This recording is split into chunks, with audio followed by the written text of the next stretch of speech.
Okay everyone, my friends and I decided to play Monster Hunter Portable 3rd because Monster Hunter Wilds was too easy. So put on those rose-tinted glasses and make sure your dentures are in place, because if you're old enough to be nostalgic over a 15-year-old game, then you are old. Full stop. That fucking...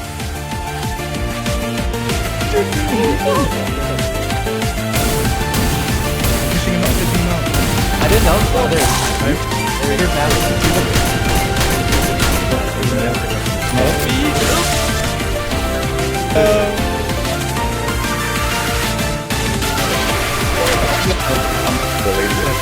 Maverick. Yeah, you ate.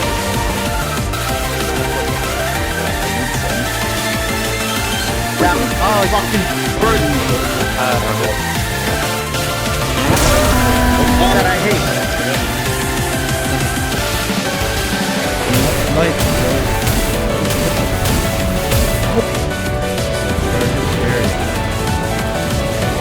like how it flashes us too.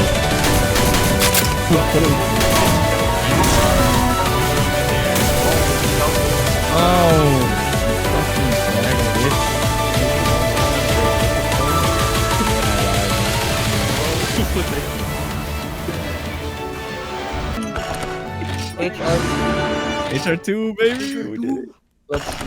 Who do we Oh hunt? wait, no, it's only for you, I think. Didn't get it. So we all have to do the urgent. Are you serious? Yeah. Yeah. Oh, yep, I'm right. Me next. Monster Hunter 3rd came out for the PSP on December 15th, 2009, which was 15 years ago, and is part of the 3rd generation of Monster Hunter games. To put it into perspective, our favorite example of optimization issues, Monster Hunter Wilds, is only 6 months old and is part of the 6th generation of Monster Hunter games. Obviously, the newer games will have more quality of life mechanics, as the developers would have data from older iterations of the game and suggestions from the fanbase to implement changes that were in demand. Changes such as... Oh, he's hungry. Oh. Dead. Good Get here.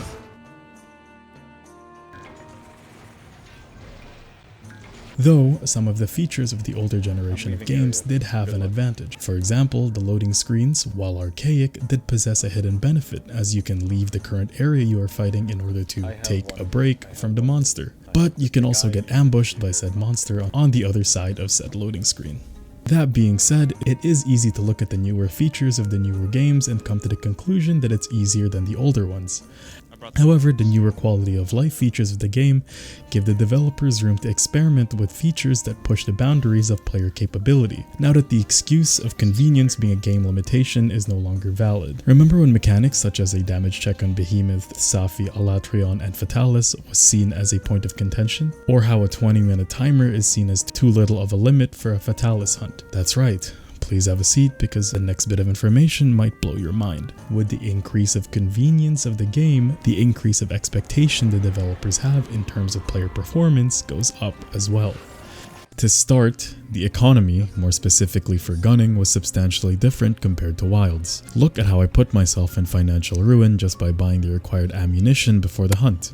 Also, speaking of the hunt, did you know that the monster is not even on the map? So you would have to either be familiar with its movement or just spend more money for a Psycho Serum. There are also no damage numbers either, so who knows how effective my bow gunning actually is. You'd also need a paint bomb to make sure that the monster stays on your map. And considering that this is a port of a PSP game where the camera was controlled by directional buttons, good luck actually aiming with any semblance of precision, as the camera movement comes with no form of sensitivity. It's just move or don't move. However, being imprecise is something that one might find trivial in terms of fighting gigantic monsters, but remember that you are supposed to be playing this game with these creatures called your friends. And if you're acquainted with the wonderful invention of the shockproof gem in Wilds, and are unfamiliar with the old gen mechanic of friendly fire staggering, well, your team will make sure to let you know. Are you fucking? You stop fucking! Friends can be useful though in dealing with the smaller monsters. Just try not to mistake them for a person who's having a psychotic episode, because only the players and large monsters are synced. The smaller ones vary from client to client. What is synced though are that flashbangs can also flash you and your team in real life. Speaking of crafting, it also has a chance of failure, and you need to buy and bring up to 4 books of crafting to increase the success rate so as to not create garbage. Weapons are extremely expensive as well, and can cost nearly double or triple the materials one might need in wilds. And the payouts are also slightly less exorbitant as well. However, there is something exciting about being on the verge of bankruptcy and getting your first paycheck from a hunt. Especially during those moments when you can barely afford to buy potions and are forced to sell monster parts for money. Oh, dude, I got 2 scalps. Is that rare? That's kind of rare. Yeah, I'm selling it for money. That's I need fucking tail. Where's the tail? Do I have to actually cut the tail? I'm gonna kill him. However, do note that this perspective comes from a heavy bowgun user that has to keep buying ammunition after every hunt. I'd assume melee players bear less financial burden, but that the overall costs of weapons and armor are still relatively expensive compared to the newer generations. Anyways, after you have filed for bankruptcy in order to finance your hunting career, it's time to partake in the main point of the game. Hunting. I must admit that the simplicity of progression due to the complete absence of cutscenes made for a smoother experience. During a group play of the newer generation of games, there were moments where you would try to join your friend only for the quest to be unjoinable until the host would view a specific cutscene. The lack of that awkward phase definitely made it a smoother experience to hit the ground running within the first hour of playing. Speaking of which, it was time to hunt. The initial list of monsters to hunt were ideal in introducing mechanics to the players without overtly shoving it in their face. It introduces various monster types, the wyvern/bird wyvern with the Kurupeko, the beast type monsters like Arzeroth and that red armadillo thing, bird wyverns such as the great Jaggy, and the Leviathan like the Ludroth. Each monster also has a unique mechanic or status element that they present. The Kurupeko has the burn blight, the red armadillo thing has paralyze, the Ludroth has water blight, and the Great Jaggy has the Metal Gear Rising mechanic of... It lacks a mandatory tutorial section, so players would be forced to actually read item descriptions to figure out that null berries can remove most blights, or if they were skilled enough to avoid getting hit in the first place, just skip the entire mechanic. It's the simplicity of, we'll cross that bridge when we get there, that adds to the charm of discovering new things in the game, and removes the somewhat disgruntling experience of having another character yell at you for a specific game mechanic. Eventually, you'll reach the urgent quest where it plays differently from the newer versions. That's right. HR2, baby! Oh wait, no, it's only for you, I think. Really? Get it. So we all have to do the urgent. Are you serious? Yeah. Yeah. Oh, yep, I'm right. Me next! There's something satisfying about completing enough hunts and finally being financially stable in the game, or finally getting the right loadout and working well as a team. Okay, this is perfect. Oh, hey! I knocked him out. I knocked him out. Yeah, me. I do that. Yeah, I do. No, I do. I've been had. I've been had. He broke its claw.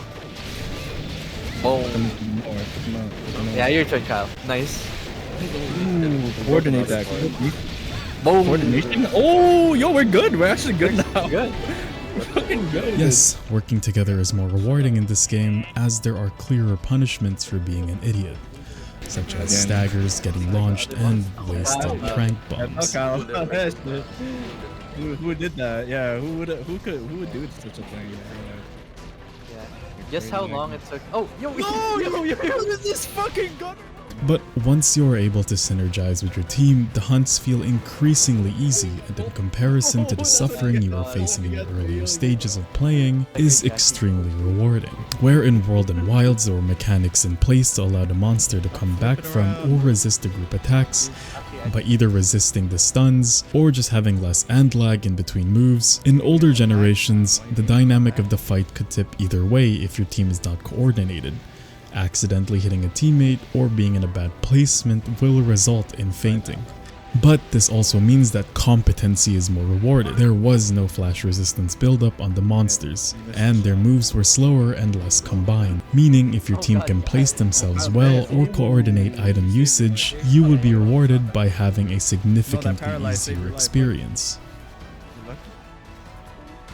Before I end the video, I'd like to stress the fact that it's not a perfect experience. There are mechanics in the game where the challenge did not feel as fair or intentional, as opposed to stylistic choices made by developers or technological limitations. And that there is a reason the newer iterations of the game made the changes it did. For example, in order to unlock urgent quests, players must complete a series of specific quests in the list of possibly 20 to get the blessed yellow text box of progression. What specific quests do players need to take? I don't know, the game doesn't tell you. And you'd have to use an outside source to verify the required quests. Usually the rule of thumb is that the newer monsters in that hunter rank would likely be the required quests, but it still doesn't take away the fact that the game itself does not provide you this information.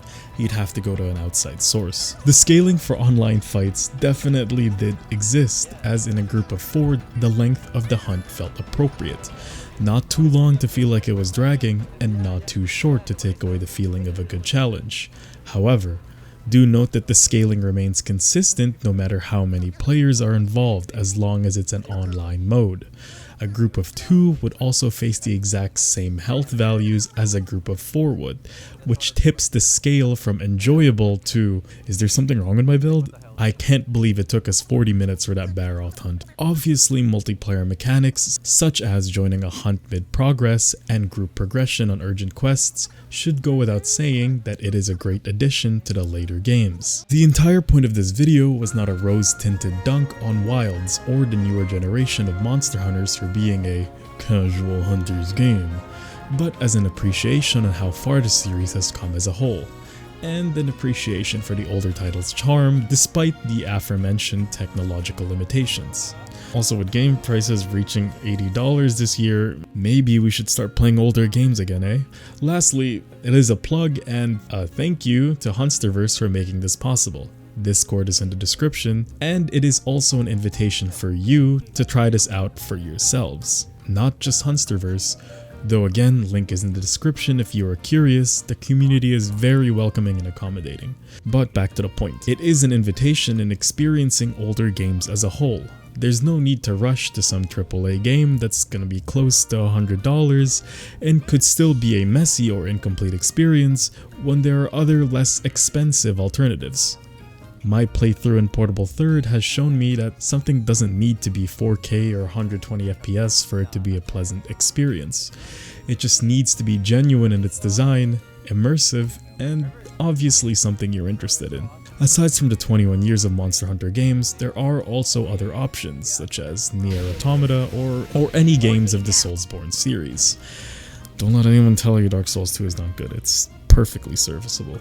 But even if your budget cannot permit you to spend money, there are also free-to-play options for good experiences.